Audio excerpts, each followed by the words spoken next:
please don't forget to have a slash at the end of the path so that you won't get any errors. And here I have given you a control, so you can control the row number and the column number. So row 12 column 3 is this one, exactly this. Let me turn this color maybe blue, pink. Okay, so this one will be the start of the file name. So I have given you more control so that you just need to give the path of the folder and all the png files within that folder.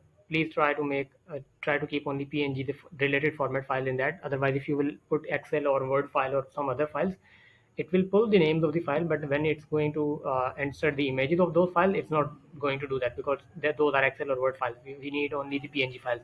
So keep only png or related files on this folder and then press this button by giving the control. So second 12th row and third column, which is this one.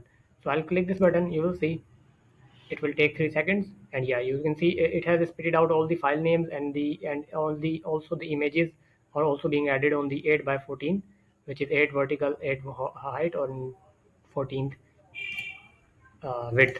So let me add more few. Let me make copies of these files. So now we have multiple files. Now I think now I have 11 files. So now I need to delete all of these because there are already comments in it, and I don't want to keep those comments so that there will be new comments as well.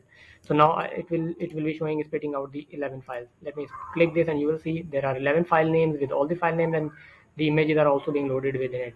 So that's it from my side. Please let me know if you need any further assistance. Thank you.